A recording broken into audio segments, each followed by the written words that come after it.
Monsieur Gerald Weston.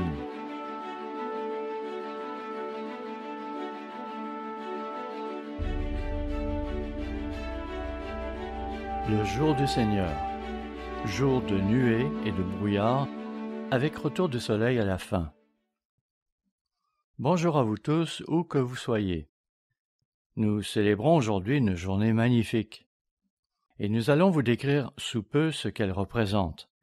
Monsieur Desimones mentionnait tantôt à quel point l'œuvre progresse, et cela sur bien des fronts. C'est vraiment remarquable. Et vous savez, en cela, nous ne faisons que poursuivre ce que M. Armstrong a fait, et ce que Dr. Meredith a fait avant moi, à savoir de prêcher l'Évangile au monde, de délivrer le message d'avertissement d'Ézéchiel et de nourrir le troupeau de Dieu. C'est ce que nous avons l'intention de faire.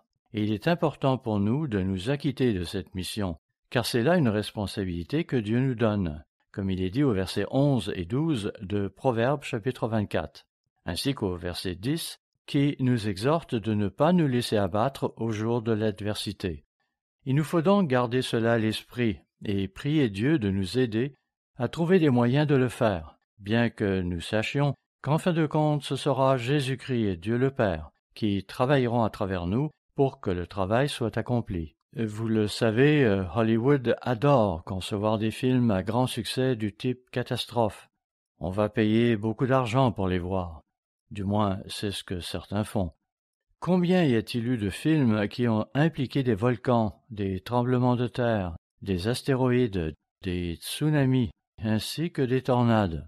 Et puis, il y a eu des films sur la guerre nucléaire et ses conséquences. Pour ceux d'entre vous qui sont assez vieux, ils se souviendront de ces films à grand succès décrivant des catastrophes maritimes du genre Titanic, The Perfect Storm, en pleine tempête, sans oublier The Poseidon Adventure, l'aventure du Poséidon. Je crois que c'est celui à propos du Titanic qui fut le dernier des trois à être apparu à l'écran. Et pourtant, n'est-ce pas déjà de l'histoire ancienne pour la plupart de nos jeunes? Oh, et puis nous avons toutes ces autres choses. En fait, nous avons même des parodies de films à catastrophes.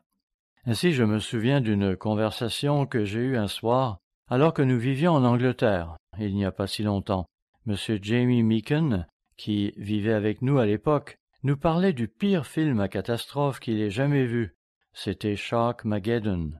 Et il a découvert plus tard qu'il y avait en fait toute une série de films d'horreur sur les requins, comme Sharknado, où les requins sont extraits de l'océan et projetés dans les airs pour finalement s'écraser contre des pare-brises de Boeing 747. C'est fou, mais nous devons aimer ces choses puisque nous payons pour les voir.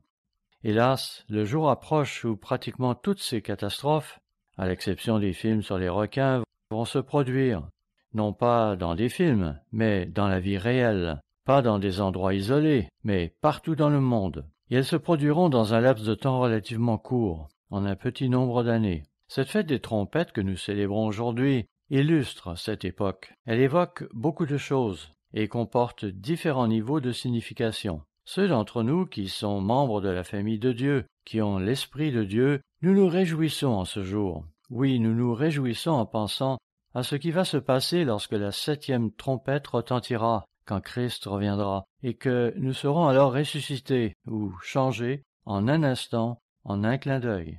Nous nous réjouissons de cela parce que pouvoir être nés dans la famille même de Dieu, n'est-ce pas la meilleure chose que nous puissions espérer ou imaginer? Y a-t-il une pensée plus merveilleuse que celle-là? Pensez-y. Le fait de ne plus jamais connaître ni douleur ni maladie, de ne plus avoir à craindre de mourir, ni même de succomber à la fatigue. Ce sont là des choses que nous attendons avec impatience. Par ailleurs, nous nous réjouissons à l'idée que Christ va alors imposer sa justice à un monde impénitent.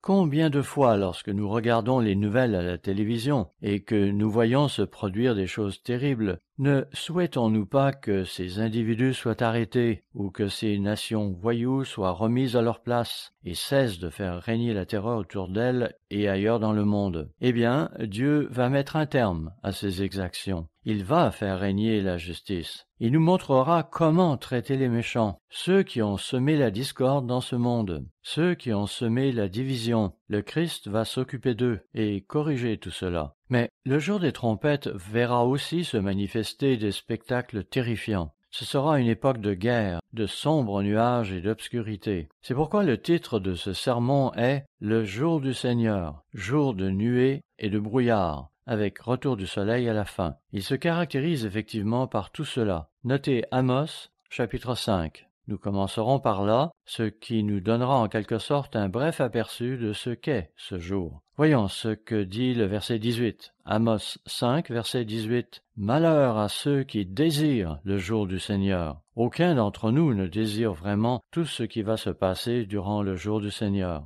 Certes, nous attendons avec impatience le moment de notre résurrection, à la fin de l'âge, lorsque la 7e trompette retentira. Oui, bien sûr. Mais nous ne sommes pas du tout impatients de voir se manifester les 6 premières trompettes. D'ailleurs, il en est de même de la 7e trompette, laquelle amènera ces 7 derniers fléaux qui seront déversés sur cette terre. Nous n'attendons pas nécessairement avec impatience toutes les choses terribles qui vont alors se produire. En effet, cela pourra affecter nos parents, nos amis, des gens que nous aurons connus et qui passeront alors par des moments terribles, en particulier les 7 derniers fléaux. Il n'empêche que nous attendons tout de même avec impatience le moment où nous serons ressuscités. À nouveau, Amos 5, verset 18, « Malheur à ceux qui désirent le jour de l'Éternel. Qu'attendez-vous du jour de l'Éternel? Il sera ténèbres et non lumière. Vous serez comme un homme qui fuit devant un lion et que rencontre un ours.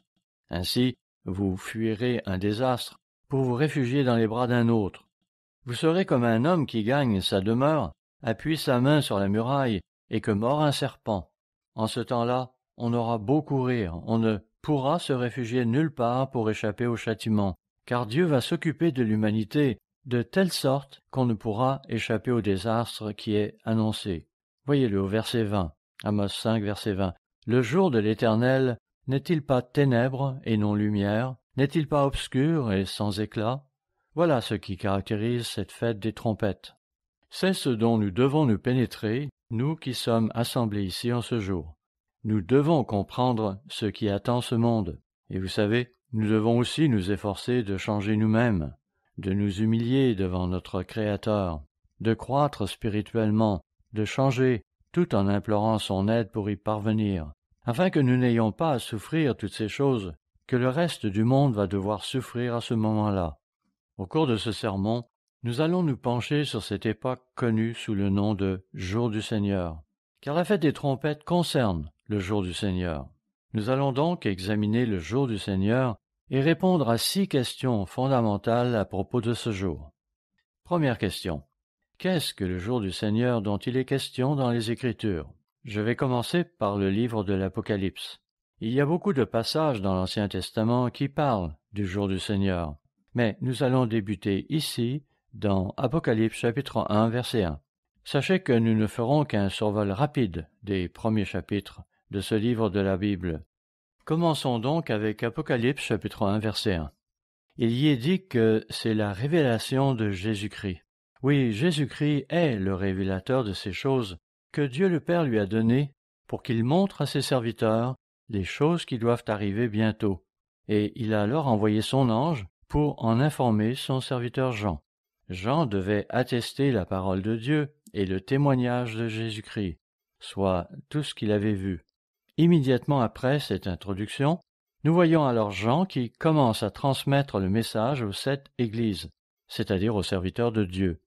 Parce que lorsque nous comparons Apocalypse chapitre 1 verset 1 avec Apocalypse 22 versets 6 et 16, nous constatons que les serviteurs de Dieu et les églises auxquelles les 3 premiers chapitres du livre font référence sont des termes synonymes. Ainsi, Jean adresse immédiatement un message aux 7 églises d'Asie. Le verset 10 présente ensuite le thème de tout le livre de l'Apocalypse. Il dit, Apocalypse 1, verset 10, « Je fus saisi par l'Esprit au jour du Seigneur, et j'entendis derrière moi une voix forte comme le son d'une trompette. » Il est donc ici question du jour du Seigneur. Et le monde voudrait nous faire croire que le jour du Seigneur, c'est dimanche. Or, cela n'a absolument rien à voir avec dimanche. Non, le jour du Seigneur qui apparaît ici signifie simplement que Christ a le contrôle de ce jour. Ce même terme est d'ailleurs utilisé ailleurs dans le Nouveau Testament, mais il n'a aucune relation avec le jour que nous appelons dimanche. De fait, si vous considérez Marc chapitre 2 verset 28, Matthieu chapitre 12 verset 8 et Luc chapitre 6 verset 5, vous verrez que ces 3 versets affirment que Jésus est, au contraire, le Seigneur du sabbat. Il n'est donc pas le Seigneur du dimanche, le premier jour de la semaine. La Bible ne mentionne nulle part que Jésus est le Seigneur du dimanche. Le jour du Seigneur ne peut donc en aucune façon être associé à dimanche. Dans Apocalypse chapitre 1 verset 10, Jean mentionne qu'il fut saisi par l'Esprit et transporté au jour du Seigneur. Et c'est donc de cela dont il est question dans ce livre. Immédiatement après, nous voyons que son message est adressé aux 7 églises d'Apocalypse chapitre 2 et 3, ce qui définit qui sont les serviteurs de Dieu à travers le temps. Apocalypse chapitre 4 nous parle ensuite de Dieu sur son trône, tandis qu'Apocalypse chapitre 5 présente Jésus-Christ comme le révélateur. Ainsi, on nous révèle d'abord qui sont les serviteurs de Dieu, puis d'où vient le message qui leur est adressé, à savoir de Dieu le Père. Et enfin, nous avons Jésus-Christ, l'agneau de Dieu, qui est le révélateur du message. Après cela, au chapitre 6, on nous parle de toutes les choses qui vont se produire jusqu'au jour du Seigneur. Ainsi, nous avons les 4 cavaliers, nous avons la persécution des serviteurs de Dieu, les signes célestes. Et ensuite, au verset 16, il est dit, Apocalypse 6, verset 16, « Et il disait aux montagnes et aux rochers, tombez sur nous et cachez-nous devant la face de celui qui est assis sur le trône et devant la colère de l'agneau. » La colère de l'agneau, c'est-à-dire la colère de Christ. Les gens diront, « Je croyais que Jésus ne parle que d'amour. » Eh bien oui, il parle d'amour, mais parfois, l'amour implique une fessée, et c'est là ce que le monde va recevoir. Verset 17. « Car le grand jour de sa colère est venu, et qui peut subsister ?» Puis, dans l'Apocalypse chapitre 7, nous lisons qu'avant de déverser sa colère, il va protéger ses 144 000 et la grande multitude innombrable. Il y a toutes sortes de spéculations à propos de ces 144 000, mais nous savons que la multitude innombrable sera, elle, passée par la grande tribulation. Peut-être que les 144 000 le seront aussi, qui sait. Je ne vais pas me lancer dans des spéculations à ce sujet, car il y a tant de choses que nous ne savons pas. Sachez cependant que ces choses sont régulièrement discutées lors des réunions que nous tenons dans le cadre du Conseil des Anciens. Le problème, c'est que presque tous les scénarios auxquels on aboutit font appel à des hypothèses, et si celles-ci s'avèrent inexactes, que ce soit au début, à mi-chemin ou près de la fin, nous nous orienterons immanquablement dans une mauvaise direction. Dieu nous le révélera bien en temps et en lieu. D'ici là, évitons de causer des divisions à ce sujet. Je sais que nous pourrions avoir des gens qui voudraient créer leur propre Église sur la question des 144 000 ou à propos de la grande multitude innombrable, parce qu'il y a toutes sortes de spéculations à ce sujet. Mais est-ce là ce que Dieu veut que nous fassions, ou veut-il que nous soyons patients jusqu'à ce que le moment vienne où il nous le révélera? Ensuite, dans Apocalypse chapitre 8, il est question de ces 7 trompettes, de ces 7 anges qui reçoivent 7 trompettes et de cette période de silence d'environ une demi-heure. À ce propos, je voudrais rappeler que, l'an dernier, dans son sermon de la fête des trompettes, M. Wallace Smith avait mentionné un passage très intéressant à propos d'un silence d'une demi-heure. Il y était question d'une sorte de temple dans le ciel et de prières qui sont offertes, ainsi que d'une période d'environ une demi-heure pendant laquelle on offre de l'encens, ce qui, selon certains, serait un indice qu'il s'agirait peut-être là du même événement que celui mentionné dans Apocalypse chapitre 8. Quand nous arrivons au verset 7 d'Apocalypse chapitre 8, on mentionne 7 trompettes qui vont sonner, mais il est ici question de la colère de l'agneau, lorsque la grande colère de Dieu va être manifestée. Mais cela n'a rien à voir avec la grande tribulation qui correspond à la colère de Satan envers l'humanité, tandis que le jour du Seigneur est l'époque de la colère de l'agneau. Oui, c'est la colère du Christ envers les êtres humains rebelles et impénitents qui persistent dans leur refus de comprendre le message de Dieu. Malgré toutes les choses qui se produiront pendant la période de 2 ans et demi de la grande tribulation, lorsque la colère de Satan se déchaînera contre l'humanité, et malgré toutes les choses qui l'auront précédé, nous arrivons enfin au moment où Jésus-Christ interviendra lui-même pour traiter l'humanité d'une manière qui attirera enfin son attention. Ainsi, qu'est-ce que le jour du Seigneur? Eh bien, c'est le jour où se manifestera la colère de Dieu, la colère de l'agneau, comme nous le lisons dans Apocalypse 6, verset 17. Tout le reste du livre de l'Apocalypse traite donc du jour du Seigneur. Nous avons donc ces 6 premiers chapitres qui conduisent au jour du Seigneur. Puis, les événements s'enchaînent. Oh, il y aura bien quelques chapitres annexes qui ajouteront quelques informations. Mais nous aurons surtout les 7 trompettes, la 7e étant constituée des 7 derniers fléaux. Donc, le thème principal du livre, tel que mentionné dans Apocalypse chapitre 1, verset 10, c'est le jour du Seigneur. Voilà notre première question élucidée. Question numéro 2. Quelle est la durée du jour du Seigneur?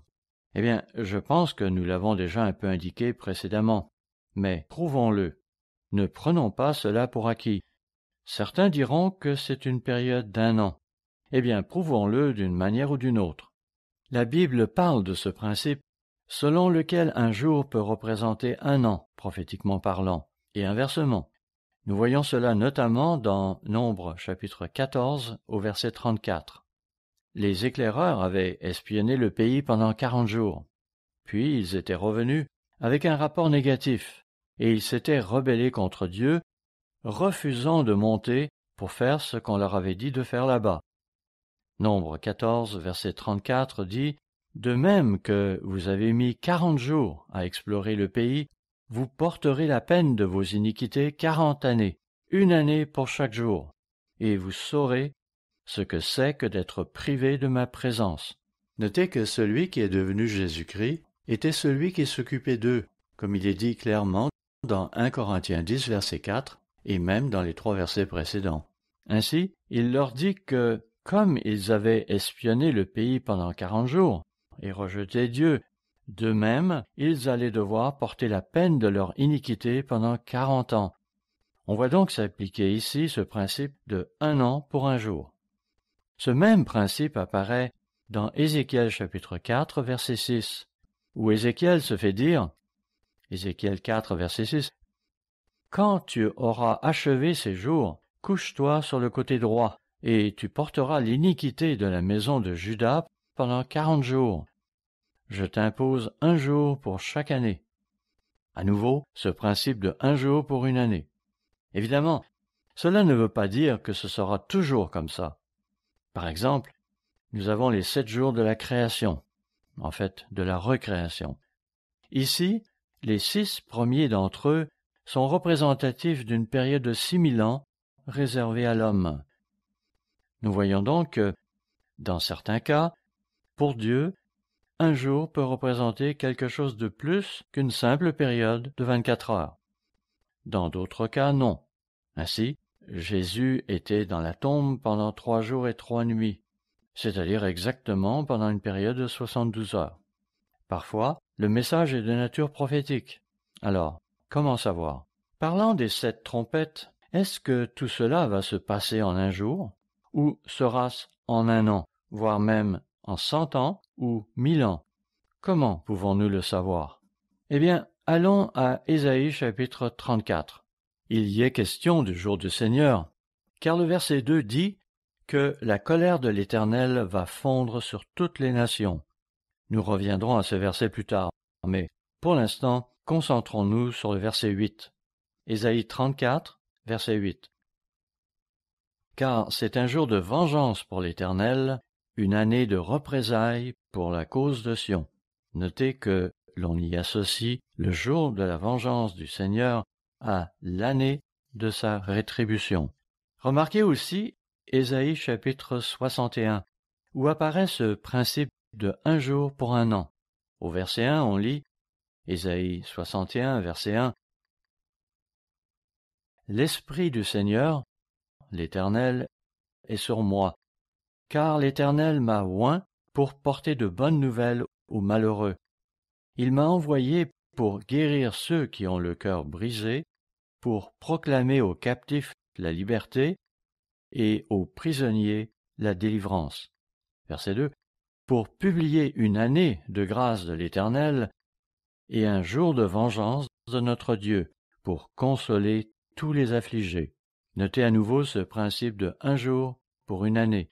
D'ailleurs, lorsque nous considérons le tableau d'ensemble, n'est-il pas logique de parler ici d'une période d'1 an, de la colère de Dieu sur l'humanité rebelle, impénitente, et qui refuse obstinément d'accepter Dieu comme créateur? À nouveau, le jour du Seigneur représente la colère de Christ envers l'humanité, et sa durée est de 1 an. Question numéro 3. Sur qui sa colère va-t-elle tomber? Là encore, il me semble que je l'ai déjà dit, mais voyons-le tel qu'énoncé dans Amos, chapitre 3, au verset 9 et 10. Amos, chapitre 3, verset 9. Faites retentir votre voix dans les palais d'Asdod et dans les palais du pays d'Égypte, et dites, rassemblez-vous sur les montagnes de Samarie, et voyez quelle immense confusion au milieu d'elles, quelle violence dans son sein. Verset 10. Ils ne savent pas agir avec droiture, dit l'Éternel. Ils entassent dans leurs palais les produits de la violence et de la rapine.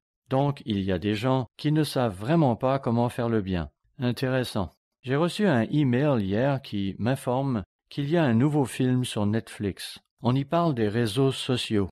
Je vous encourage à relire l'article que j'avais écrit sur le sujet, à moins que vous ne préfériez réécouter l'émission télévisée que j'ai faite sur le même thème. Pour ce qui est de l'article, il se trouve dans notre revue Le Monde de demain, de mai-juin 2018, et son titre est « Dompter le monstre des réseaux sociaux ». Il est disponible sur notre site web. À l'époque, je n'avais pas encore tout à fait compris ce que nous apprenons maintenant sur Internet. Vous savez, ils sont au courant de tout à votre sujet. Par exemple, si vous allez sur YouTube ou sur n'importe quel autre des réseaux sociaux, vous êtes pris en charge par ce qu'on appelle une intelligence artificielle, et cela couvre beaucoup de choses. Mais comprenez bien qu'ils savent tout sur vous. Ainsi, lorsque, sur YouTube, vous faites défiler vers le bas toutes les options qu'on vous offre, et que vous vous arrêtez juste une seconde ou deux sur un élément particulier qui est montré là, même si vous ne faites que ralentir votre défilement,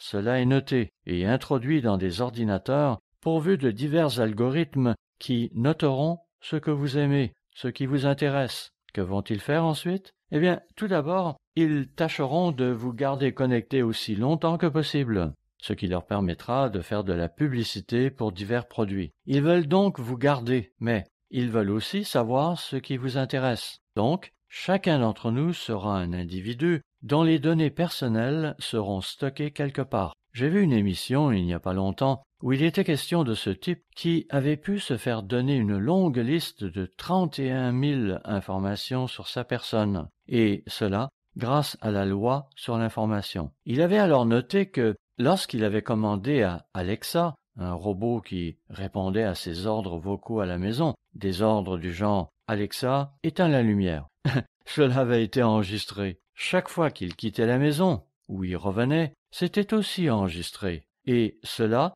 parce que tout est connecté à Internet. Si vous avez un téléphone intelligent, un smartphone, on vous écoute tout le temps. C'est pourquoi, lorsque vous commencez à parler d'un achat éventuel de tapis, voilà que tout à coup, votre navigateur Internet se met à vous donner des informations à propos de fournisseurs de tapis. Lorsque vous allez sur Internet, ils savent ce qui vous intéresse. Alors, s'ils savent que vous rejetez le concept de changement climatique, ils vous fourniront de plus en plus d'informations à ce sujet. Si vous êtes contre le port d'un masque, ils vous serviront des arguments qui vont vous encourager dans ce sens. Ils feront la même chose si vous êtes pour le port du masque. Ce faisant, ils vous maintiendront sur vos positions. Pire, ils vont même amplifier ce que vous êtes déjà. Ainsi, lorsque vous cliquez sur un élément qui cherche à promouvoir le concept que la Terre est plate, ils se feront un plaisir de vous envoyer d'autres éléments d'information sur le sujet. Cela renforcera alors votre conviction que la Terre est plate. C'est insidieux, tout cela est du diable, et nous devons comprendre que cela polarise les gens, cela divise les gens. Ce à quoi je veux en venir, c'est qu'il n'y a qu'une vérité objective. Mais dans notre monde, Vous aurez des personnes qui croient que ceci est la vérité, et d'autres là-bas qui croient que cela est la vérité. Chacun se bâtira alors sa propre version de la vérité. Ce ne sera peut-être pas vrai du tout, mais dans leur esprit, c'est vrai. De même, dans notre esprit, certaines choses vont être considérées vraies parce qu'on nous aura convaincus qu'elles le sont. Non qu'on veuille nous transformer en une bande de zombies abrutis, mais parce qu'on cherchera à nous vendre quelque chose et l'effet final sera que nous serons tombés dans leur piège. Vous avez entendu parler de ces gens qui ont quitté la Silicon Valley et qui tirent maintenant la sonnette d'alarme. Et je ne parle pas ici seulement de ceux que j'ai mentionnés dans mon émission télévisée ou dans mon article, mais aussi d'autres personnes. Ils ne permettent plus à présent que leurs enfants aillent à l'école avec des ordinateurs et des appareils similaires, car ils savent à quel point cela peut être dangereux et comment cela peut devenir incontrôlable. Quand nous jetons notre regard sur le monde, nous pouvons à juste titre nous demander comment le monde peut-il être aussi stupide? Sont-ils donc tous devenus une bande d'idiots abrutis? Comment se fait-il qu'ils se laissent berner ainsi au point de croire toutes ces choses? Le fait est qu'ils n'entendent qu'un seul côté des choses, et on leur rabâche cela sans relâche. Cela explique pourquoi, au retour de Christ, les gens se montreront si rebelles et si opposés à Christ. Et vous pouvez comprendre comment tout cela va finir par se retourner contre le peuple de Dieu. Satan va retourner tout cela contre nous.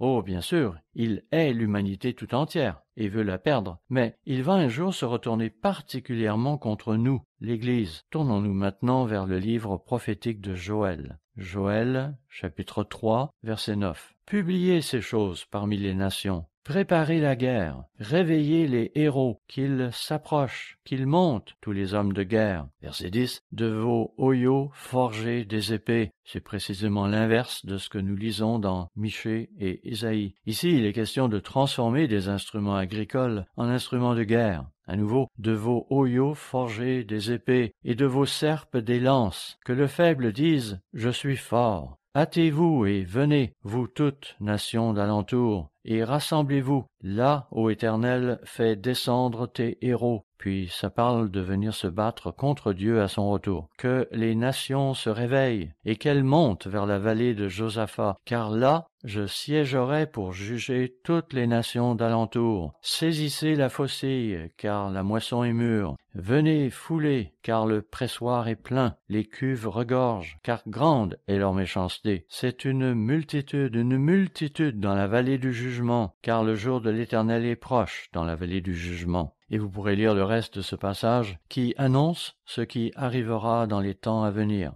C'est dans cette vallée du jugement que se rassembleront les nations, et Dieu va alors s'occuper de toute l'humanité, un peu ici, un peu là, puis partout en même temps. On en parle aussi dans Zacharie chapitre 14, où on mentionne quand cela se produira, comment ils seront vaincus, et comment les survivants reviendront chez eux en disant « Vous avez intérêt à ne pas offenser ce roi, car c'est vraiment à Dieu que vous aurez affaire. » Et puis, on leur ordonnera de monter à Jérusalem chaque année pour y célébrer la fête des tabernacles. Finalement, à la fin du verset 16 et jusqu'au verset 19 de Zacharie 14, on lit comment l'Éternel bénira son peuple et lui fera justice de ses persécuteurs. Jérémie chapitre 25 reprend le même thème. Voyons-le à partir du verset 15. Jérémie 25, verset 15. Car ainsi m'a parlé l'Éternel, le Dieu d'Israël. Prends de ma main cette coupe remplie du vin de ma colère, et fais-la boire à toutes les nations vers lesquelles je t'enverrai. Il semble que Jérémie ait fait tout cela, dans une certaine mesure. Il devait aller vers toutes ces nations, soit personnellement, soit en envoyant quelqu'un d'autre pour le faire. Mais il y a dualité dans ce passage de l'Écriture, et nous le voyons ici prendre cette coupe, et il dit, verset 16, « Ils boiront, et ils chancelleront, et seront comme fous, à la vue du glaive que j'enverrai au milieu d'eux. Et je pris la coupe de la main de l'Éternel, et je la fis boire à toutes les nations vers lesquelles l'Éternel m'envoyait. » Puis il est question de toutes ces nations vers lesquelles Dieu l'envoyait. Verset 18. à Jérusalem et aux villes de Juda. Verset 19. À Pharaon, roi d'Égypte. Verset 20. À toute l'Arabie, à tous les rois du pays d'Uz et à tous les rois du pays des Philistins, à Ascalon, à Gaza, à Écron et à ce qui reste d'Asdod. Verset 21. À Édom, à Moab et aux enfants d'Ammon. Verset 22. À tous les rois de Tyr et à tous les rois de Sidon. Verset 23. À Dédan, à Théma, à Buz. Verset 24. À tous les rois d'Arabie. Verset 25. À tous les rois de Zimri, à tous les rois d'Élam et à tous les rois de Médie. Verset 26. À tous les rois du septentrion, proches ou éloignés, et à tous les royaumes du monde qui sont sur la face de la terre. Donc, ce que nous voyons ici, c'est en quelque sorte un avant-goût de ce qui va se passer dans le futur, lorsque toutes les nations de la terre vont devoir boire de cette coupe, comme il est dit au verset 17, ce qui les fera tituber et entrer dans une véritable guerre. Poursuivons, verset 27. Tu leur diras, « Ainsi parle l'Éternel des armées, le Dieu d'Israël. Buvez, enivrez-vous, et vomissez, et tombez sans vous relever, à la vue du glaive que j'enverrai au milieu de vous. » Ce sera donc une époque de guerre totale, menée au son du chauffard et de la trompette. Et on leur commande ici de boire jusqu'à s'enivrer, jusqu'à vomir, et ne plus être capable de se relever. Verset 28. Et s'ils refusent de prendre de ta main la coupe pour boire, dis-leur, « Ainsi parle l'Éternel des armées, vous boirez. » Ainsi, les pays qui n'ont pas vraiment cela à l'esprit vont devoir boire, parce que Dieu va traiter avec eux de telle manière qu'il va vaincre leur armée. Cela va donc se produire. Verset 29. Car voici, dans la ville sur laquelle mon nom est invoqué, Jérusalem et aussi Israël en général, je commence à faire du mal. Et vous resterez impunis? Il n'y a pas de nation juste sur la face de la terre. Certaines des nations apparemment les plus pacifiques sont tellement portées vers les faux dieux. Je veux ici parler de certaines îles du Pacifique Sud, ainsi que de nations comme la Thaïlande. Vous savez, la Thaïlande n'est pas une grande puissance militaire, mais ils sont tellement impliqués dans leur culte païen de Bouddha et d'autres déités, toutes ces idoles et ces images. Cela fait hélas partie intégrante de leur culture. À nouveau, verset 29, « Car voici, dans la ville sur laquelle mon nom est invoqué, je commence à faire du mal. Et vous resteriez impunis? Vous ne resterez pas impunis, car j'appellerai le glaive sur tous les habitants de la terre, dit l'Éternel des armées. » Notez qu'à la fin du verset 30, il est bien dit à nouveau que cette calamité s'abattra sur tous les habitants de la terre.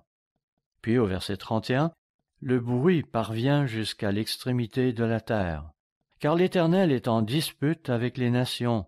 Il entre en jugement contre toute chair. Il livre les méchants au glaive, dit l'Éternel. Ainsi parle l'Éternel des armées.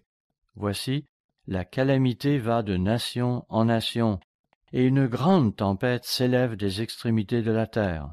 Ceux que tuera l'Éternel en ce jour seront étendus d'un bout à l'autre de la terre.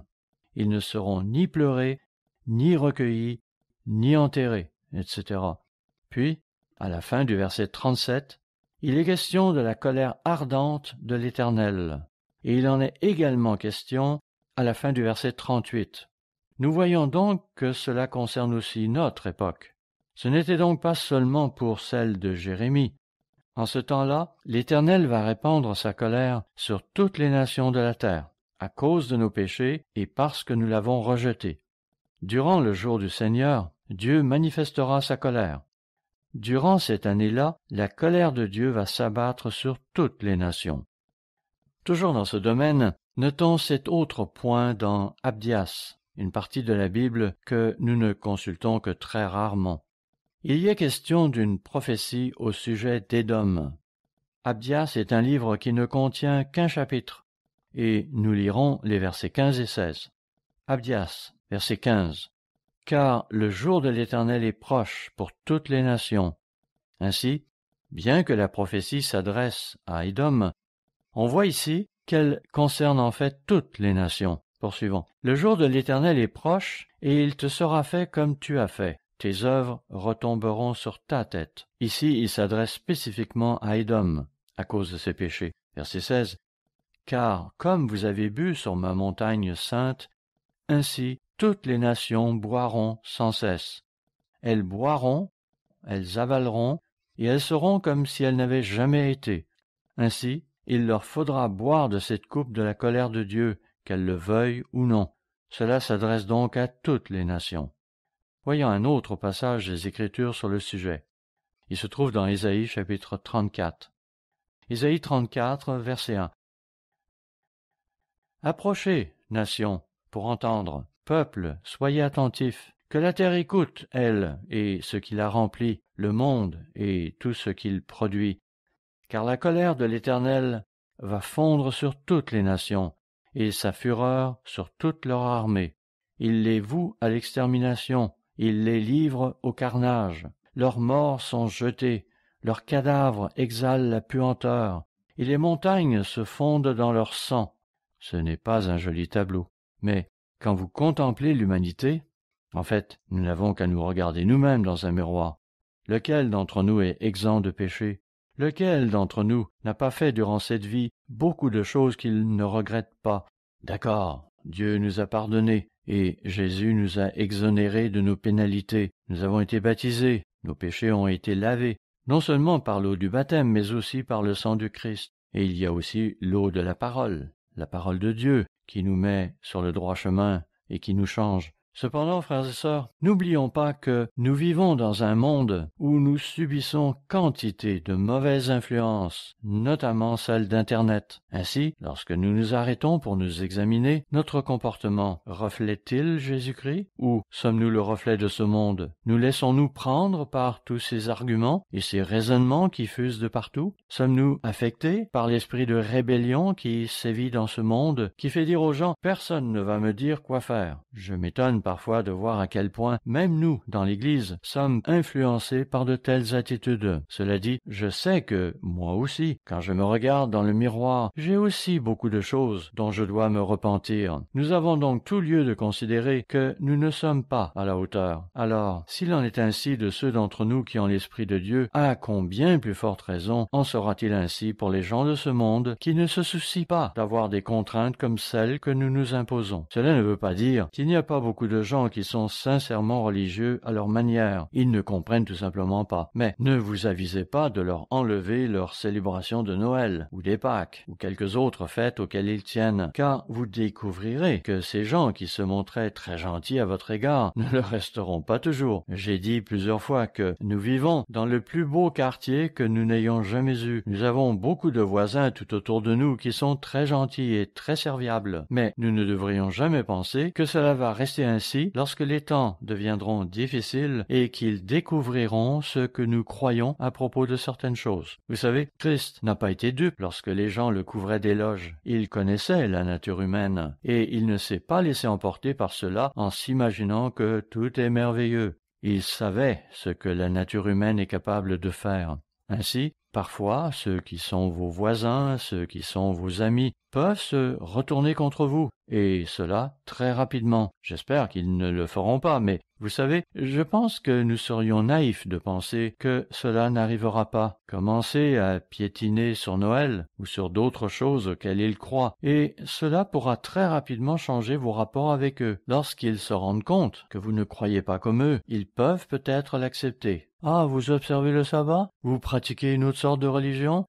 Tant que ça ne les touche pas de près, ils pourront peut-être l'accepter, mais ne vous avisez pas de marcher sur leur plate-bande. Voilà pourquoi la colère de Dieu va s'abattre sur ces nations, comme il est dit ici. Ainsi, le jour de l'Éternel se traduira par la colère de Christ à l'endroit de l'humanité rebelle. Cela s'étendra sur une période d'1 an et affectera toutes les nations de la terre. Question numéro 4. Mais pourquoi Dieu exercera-t-il sa colère sur l'humanité? Eh bien, j'y ai déjà fait allusion précédemment. Mais voyons ce que disent les Écritures quant aux raisons qui motivent cette intervention de Dieu. Voyons Ésaïe chapitre 2, une section de la Bible que nous lisons généralement à la fête des tabernacles, notamment les 9 premiers versets, alors que nous réservons généralement la fin du chapitre 2 pour la fête des trompettes. Eh bien, justement, lisons le verset 10, puisque le sermon d'aujourd'hui a pour thème le jour du Seigneur. Ésaïe 2, verset 10. « Entre dans les cavernes des rochers et cache-toi dans la poussière pour éviter la terreur de l'Éternel et l'éclat de sa majesté. L'homme au regard hautain sera abaissé et l'orgueilleux sera humilié. L'Éternel seul sera élevé ce jour-là. En tant qu'être humain, nous nous sommes élevés au-dessus de Dieu. Quand nous revenons en arrière, à l'époque d'Adam et Ève, que voyons-nous? Ils avaient rejeté Dieu en tant que leur chef, rejeté la connaissance qu'il nous révèle. Ils ont voulu décider eux-mêmes ce qui est bien et ce qui est mal. Et c'est ce que toute l'humanité a fait depuis. C'est le péché que nous avons tous commis en exaltant notre volonté, nos pensées au-dessus des pensées de Dieu. Cela me rappelle l'époque où j'étais entré dans l'Église. J'étais alors un adolescent. Je n'avais pas grandi dans l'Église et mes parents n'étaient pas d'accord avec ce que celle-ci enseignait. J'avais alors un ami dans l'Église et un jour, cet ami a exprimé l'opinion que nous ne devrions peut-être pas jouer au baseball le jour du sabbat. Ma réaction fut alors de dire « Ok, tu as probablement raison, mais mon équipe compte sur moi et je ne veux pas la décevoir. Alors, je crois que je vais finir la saison avec eux. » C'était là exalter mes pensées au-dessus des pensées de Dieu. À partir du moment où je compris que je ne devais pas le faire, j'aurais dû changer, mais je ne l'ai pas fait à cause de ma nature humaine. Et oui, nous avons tendance à céder à la raison humaine et nous tergiversons. Plus tard, lorsque j'ai cessé de jouer au baseball le jour du sabbat, voilà que c'était la saison du football. Alors je me suis allongé sur le canapé et me suis mis à suivre le match de football à l'écran. À mes yeux, c'était conforme à l'idée que je me faisais du sabbat en tant que jour de repos. Je pensais donc que je pouvais regarder le match de football le jour du sabbat. Inutile de dire que j'avais encore beaucoup à apprendre. Je ne savais pas encore comment respecter le sabbat. Ainsi, nous avons tendance à exalter nos pensées au-dessus des pensées de Dieu, et nous le faisons tous de diverses manières. Nous pensons que nous n'avons pas besoin qu'on nous enseigne. Par exemple, Dieu dit de ne pas murmurer, de ne pas se plaindre. Ok, lequel d'entre nous n'est pas coupable de se plaindre ou de murmurer d'une manière ou d'une autre? Je regardais récemment un document sur la Deuxième Guerre mondiale, et on y montrait des prisonniers de guerre qui revenaient du Japon, et, comme l'a dit une personne, ce qu'ils ont tous appris là-bas, c'est de ne plus dorénavant se plaindre de quoi que ce soit. Jamais plus ils ne se plaindraient qu'on leur serve un café tiède, ou qu'un plat particulier ne respecte pas les normes gastronomiques. Nous nous plaignons si souvent pour des peccadilles, parce que nous n'avons jamais eu à endurer des traitements comme ceux qu'ils connurent en tant que prisonniers de guerre au Japon. Ils ont tous appris une leçon là-bas, une leçon que toute l'humanité va bientôt apprendre à son tour. Cela veut-il dire que tous ceux qui sont sortis de cet enfer ne se sont plus jamais plaints? Vous savez ce qu'est la nature humaine. Nous oublions. Oui, nous avons tôt fait d'oublier. Cependant, tant que le souvenir de ces expériences passées demeurerait vivant dans leur esprit, ils ne se plaindraient pas au serveur ou à la serveuse parce que quelque chose ne serait pas à leur goût, car ils penseraient alors à cette époque où il manquait de tout. Cela ne veut pas dire que c'est mal que de leur faire remarquer que votre steak est un peu trop cuit ou pas assez, mais cessons de grommeler et de nous plaindre comme nous le faisons si souvent et pour des peccadilles.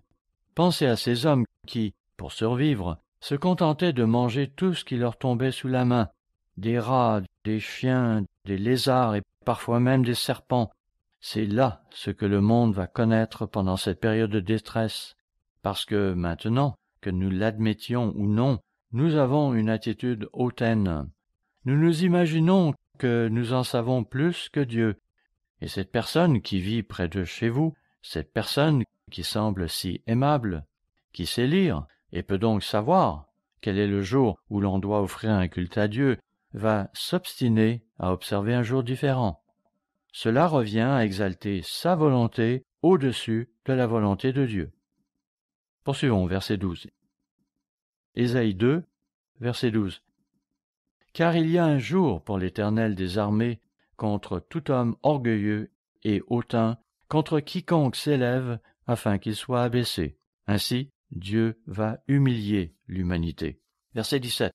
L'homme orgueilleux sera humilié, et le hautain sera abaissé. L'Éternel seul sera élevé ce jour-là. Toutes les idoles disparaîtront. On entrera dans les cavernes des rochers et dans les profondeurs de la terre pour éviter la terreur de l'Éternel et l'éclat de sa majesté, quand il se lèvera pour effrayer la terre. En ce jour, les hommes jetteront leurs idoles d'argent et leurs idoles d'or. Toutes ces choses qui sont si importantes à nos yeux aujourd'hui ne signifieront plus rien à ce moment-là. Ils jetteront toutes ces idoles qu'ils s'étaient faites pour les adorer aux rats et aux chauves-souris, et ils entreront dans les fentes des rochers et dans les creux des pierres pour éviter la terreur de l'Éternel et l'éclat de sa majesté quand il se lèvera pour effrayer la terre. Voilà pourquoi Dieu fera venir tout cela sur l'humanité.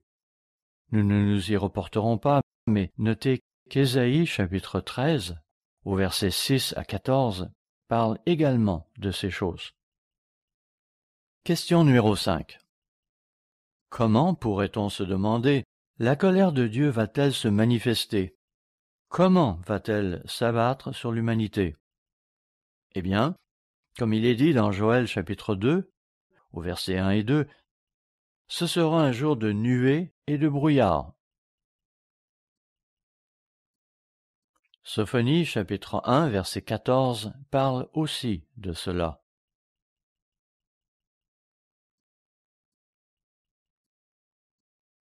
Sophonie 1 verset 14. Le grand jour de l'Éternel est proche. Il est proche. Il arrive en toute hâte. Le jour de l'Éternel fait entendre sa voix, et le héros pousse des cris amers. Verset 15.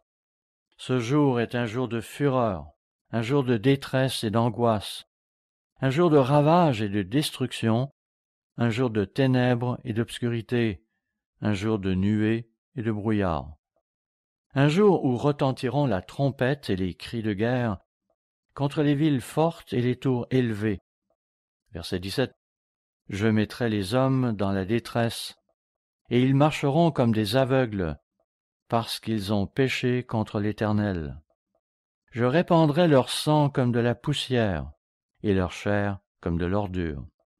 Ni leur argent, ni leur or ne pourront les délivrer au jour de la fureur de l'Éternel.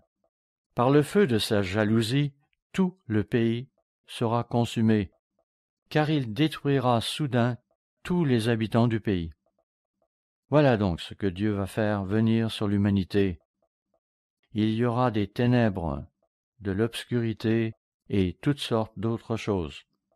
Voyons aussi Ésaïe chapitre 24, versets 1 et 6. Un passage qu'Ellen White cite dans son livre « The Great Controversy », la grande controverse. Je pense qu'il a été publié sous plusieurs autres noms. Dans ce livre, elle cite Ésaïe 24, versets 1 à 6, et je vous suggère de vous familiariser avec cela, parce qu'il y est question de la terre qui vacille et de ses habitants. Elle nous dit « C'est pourquoi ses habitants sont brûlés ». Plus loin, elle ajoute « Et il reste peu d'hommes ». Par contre, elle dit aussi que pendant 1000 ans, il n'y aura personne de vivant sur la terre. Mais là, elle se trompe, car elle ne comprend pas vraiment ce qu'est le jour du Seigneur, sinon qu'il va apporter la désolation sur toute la terre. Son livre est publié par les Adventistes du 7e jour. Il y a aussi une version audio gratuite disponible sur YouTube, pour ceux qui comprennent l'anglais. Vous pouvez aussi vous contenter de simplement lire Ésaïe 24, des versets 1 à 6. Mais ne vous arrêtez pas de lire avant d'être arrivé à la fin du verset 6. C'est là un autre passage qui montre comment la colère de Dieu va s'abattre sur la terre. Revenons au livre de l'Apocalypse. Souvenez-vous, au début de ce sermon, je parlais de films à catastrophe, et je m'apprête maintenant à vous servir un certain nombre de courtes séquences vidéo qui, sans entrer dans la catégorie Sharkmageddon ou Sharknado, vont quand même vous donner un petit aperçu du désastre qui va prochainement affecter la Terre et ses habitants. C'est dans Apocalypse chapitre 8 que ces trompettes commencent à sonner. Voyons-le au verset 7. Apocalypse chapitre 8, verset 7. Le premier sonna de la trompette, et de la grêle et du feu mêlés de sang furent jetés sur la terre. Le tiers de la terre fut brûlé, le tiers des arbres fut brûlé, et toute herbe verte fut brûlée. Maintenant, on ne nous dit pas ce qui va provoquer cela. Tout ce que nous savons, c'est que cela va se produire. Mais lisons la suite au versets 8 et 9. Le second ange sonna de la trompette, et quelque chose comme une grande montagne embrasée par le feu fut jetée dans la mer.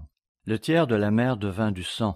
Le tiers des créatures qui étaient dans la mer et qui avaient souffle de vie périt, et le tiers des navires fut détruit. De quoi s'agit-il exactement? Eh bien, notre émission télévisée, Les Jours Saints bibliques, partie 3, du 27 septembre 2019 en parle. À noter que durant cette émission, nous offrons le DVD « Pourquoi les Jours Saints sont importants », DVD qui regroupe les parties 1, 2 et 3. Nous allons à présent vous faire entendre le premier de ces 3 courts extraits de cette émission télévisée. Celui-ci parle du deuxième ange qui sonne de la trompette. Séquence numéro 1. Le livre de Bill Bryson, Une brève histoire de presque tout, est un livre sur la science. Il y révèle quelques faits importants qui peuvent nous aider à comprendre la deuxième trompette. Le parc national de Yellowstone aux États-Unis est situé sur un grand dôme de lave en fusion, à une courte distance sous la croûte terrestre. On y trouve de nombreuses sources d'eau chaude, des geysers et des marmites de boue. Tous les scientifiques qui connaissent le parc savent qu'il est d'origine volcanique, mais pendant de nombreuses années, personne ne semblait savoir, ni même se soucier, de l'emplacement de la caldeira. Une caldeira est le cratère laissé par une éruption volcanique. Elle est le plus souvent associée au sommet d'une montagne volcanique en forme de cône, comme le mont Fuji au Japon. Mais dans le cas de Yellowstone, il n'y a pas de cône, et personne ne savait où se trouvait le cratère. Tout a changé lorsque Bob Christensen, du Service géologique des États-Unis, a vu une photographie du parc depuis l'espace. Il a immédiatement compris pourquoi personne ne reconnaissait la caldeira. Il s'avère que Yellowstone est un super volcan, et la totalité du parc, qui s'étend sur 65 km de long, se trouve être la caldeira. Elle est si grande que, debout sur le sol, on ne la reconnaît même pas. Ce que les scientifiques savent maintenant, c'est qu'il y a eu des explosions volcaniques dans un passé lointain, des explosions infiniment plus grandes que tout ce que nous avons connu dans l'histoire récente. La deuxième trompette du livre de l'Apocalypse décrit probablement un tel supervolcan, situé à proximité de voies de navigation très fréquentées. Notez-le à nouveau dans Apocalypse 8, versets 8 et 9. Et quelque chose comme une grande montagne embrasée par le feu fut jetée dans la mer. Le tiers de la mer devint du sang. Le tiers des créatures qui étaient dans la mer et qui avaient souffle de vie périt, et le tiers des navires fut détruit. À titre d'information, un tiers de tous les navires passent par les couloirs de navigation très fréquentés de la mer de Chine méridionale. Et cette même région abrite certains des volcans les plus grands et les plus actifs du monde. Fin de la première séquence. L'explosion d'un tel supervolcan fera trembler la Terre.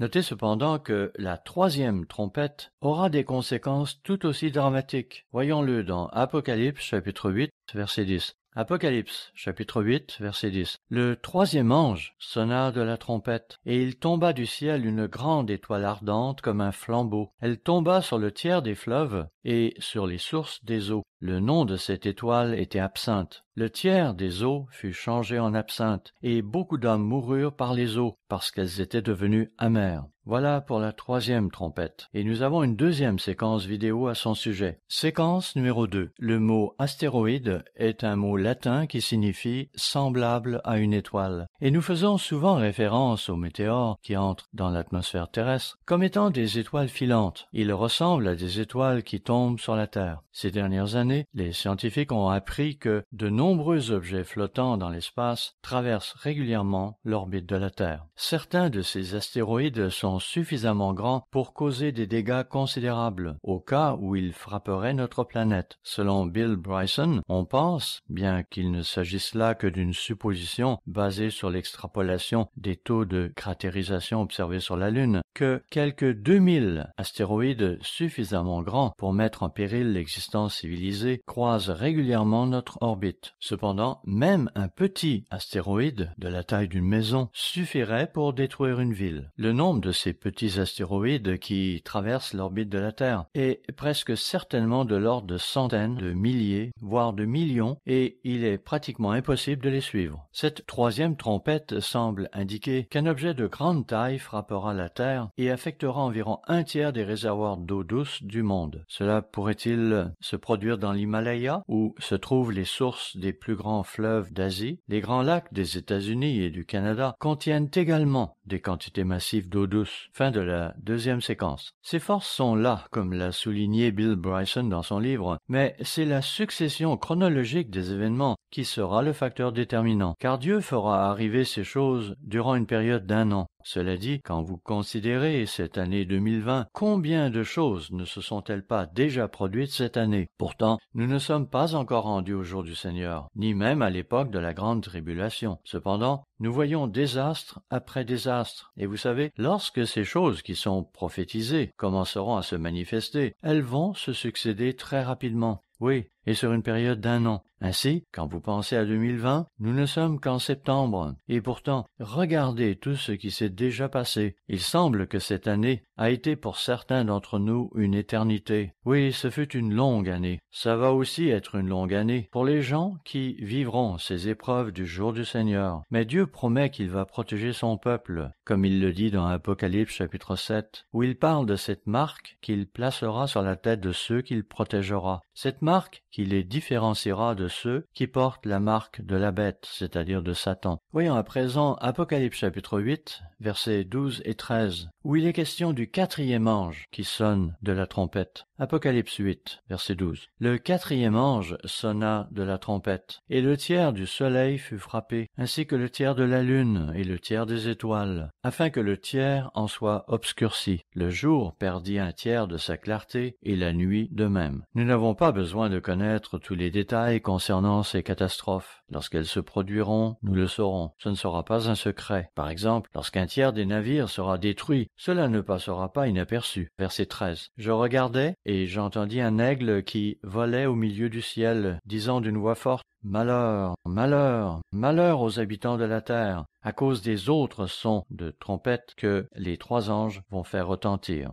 Ensuite, nous lisons à propos du 5e ange, au chapitre 9, à partir du verset 1, et à propos du 6e ange, au chapitre 9, à partir du verset 13.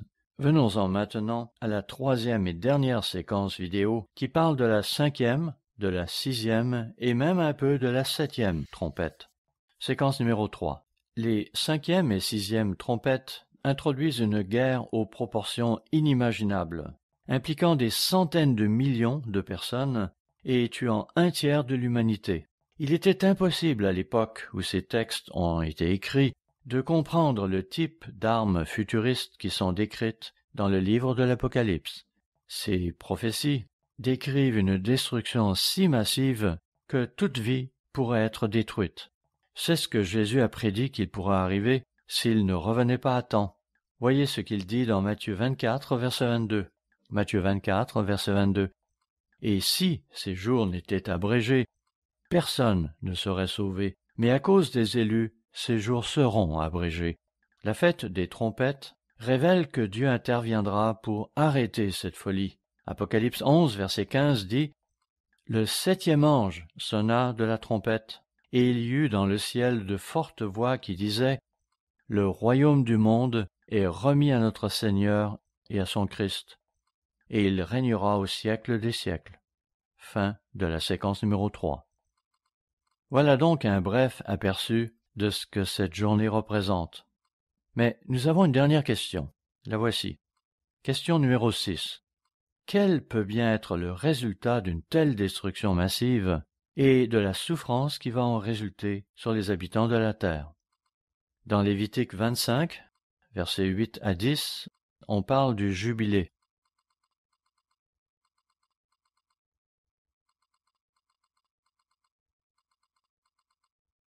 Vous pourrez en lire davantage, mais nous nous en tiendrons à ces 3 versets seulement. Lévitique 25, versets 8 à 10. Tu compteras 7 sabbats d'année, 7 fois 7 années, et les jours de ces 7 sabbats d'année feront 49 ans. Le 10e jour du 7e mois, tu feras retentir les sons éclatants de la trompette. Le jour des expiations, vous sonnerez de la trompette dans tout votre pays, et vous sanctifierez la 50e année. Vous publierez la liberté dans le pays pour tous ses habitants. Ce sera pour vous le jubilé. Chacun de vous retournera dans sa propriété, et chacun de vous retournera dans sa famille. Ce que nous avons là, c'est l'avènement d'une époque où l'homme va être délivré du fardeau qui pesait sur lui jusqu'à présent. La trompette dont il est question ici n'est pas l'une des 7 trompettes mentionnées précédemment. Non, celle-ci se fera entendre 10 jours plus tard, à l'occasion du jour des expiations. Que représente ce jour des expiations? Il représente la mise à l'écart de Satan, le diable, l'instigateur de ces passions qui agitent l'humanité. Et c'est là l'événement que nous allons tous célébrer dans une dizaine de jours.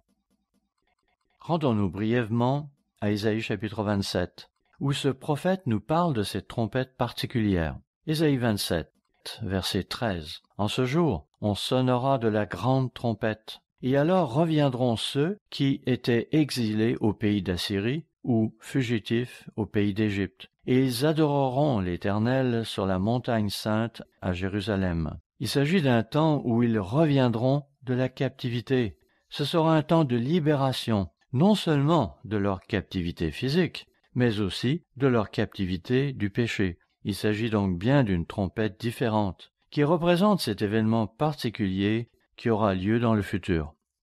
Tournons-nous aussi vers Ésaïe chapitre 11 au verset 11. Ésaïe 11, verset 11. Dans ce même temps, l'Éternel étendra une seconde fois sa main pour racheter le reste de son peuple dispersé en Assyrie et en Égypte, à Patros et en Éthiopie, à Élam, à Shinéar et à Hamath et dans les îles de la mer. En d'autres mots, Dieu va ramener Israël de la captivité. Puis, de la Terre Sainte, la parole de Dieu se répandra dans le monde entier, alors que les gens se mettront à célébrer la fête des tabernacles. On voit donc qu'après toute cette destruction, après toutes ces choses qui vont arriver, il en sortira du bien. C'est un peu ce qui se passe avec un enfant rebelle. Lorsqu'il recevra une bonne fessée qui brisera son esprit de rébellion, il pourra redevenir ce petit être adorable qui fera la joie de ses parents et qui amènera une réconciliation entre parents et enfants. Notez aussi Ésaïe chapitre 4, versets 2 à 4. Ésaïe 4, versets 2 à 4. En ce temps-là, le germe de l'Éternel, une référence à Christ, aura de la magnificence et de la gloire, et le fruit du pays aura de l'éclat et de la beauté pour les réchappés d'Israël. Et les restes de Sion, les restes de Jérusalem seront appelés saints. Quiconque à Jérusalem sera inscrit parmi les vivants, après que le Seigneur aura lavé les ordures des filles de Sion et purifié Jérusalem du sang qui est au milieu d'elle, etc. D'ailleurs, ce n'est pas seulement son peuple qui sera purifié, mais, comme le montrent beaucoup d'autres passages, les peuples du monde entier le seront. Finalement, voyons encore ce dernier passage dans Ésaïe chapitre 19. Ésaïe 19, versets 23 à 25. En ce même temps, il y aura une route d'Égypte en Assyrie. Les Assyriens iront en Égypte et les Égyptiens en Assyrie. Et les Égyptiens avec les Assyriens serviront l'Éternel. En ce même temps, Israël sera, lui troisième, uni à l'Égypte et à l'Assyrie. C'étaient là les 2 principaux ennemis d'Israël. Et ces pays seront l'objet d'une bénédiction. L'Éternel des armées les bénira en disant « Béni soit l'Égypte, mon peuple ». C'est là un terme qui était exclusivement réservé à Israël ou à Juda. « Béni soit l'Égypte, mon peuple, et l'Assyrie, œuvre de mes mains, et Israël, mon héritage ». Il va donc y avoir une réconciliation de toute l'humanité, des races comme des nationalités. Il y aura alors paix sur la terre, un thème qui fera certainement l'objet d'au moins un de mes sermons durant la fête des tabernacles. Jésus-Christ sera appelé Prince de la paix. Voilà ce qui résultera en définitive de toutes ces calamités qui s'abattront sur les peuples. Ce jour du Seigneur, qui passait au début pour un jour de nuages et de morosité, deviendra aussi, à la fin, un jour de soleil. La fête des trompettes est à propos de 7 trompettes, et nous nous réjouissons du son de la 7e trompette en raison de ce qu'elle représente pour vous et pour moi. Nous frémissons en pensant à tous ces événements qui se produiront sur la terre au cours de cette période d'1 an, car ce sera un jour de nuages et de ténèbres. Et bien que nous nous réjouissions à l'idée de naître dans la famille de Dieu, le jour du Seigneur, comme nous en avertit Amos, n'est pas un jour que l'on désire. Cependant, même dans les moments les plus sombres de son histoire, l'humanité verra finalement apparaître de la lumière au bout du tunnel. Oui, le soleil luira après cela, et une fois que l'humanité aura reçu sa correction, un nouvel âge glorieux débutera, et nous en apprendrons davantage à propos de ce nouvel âge glorieux dans les jours à venir, pendant la fête des tabernacles.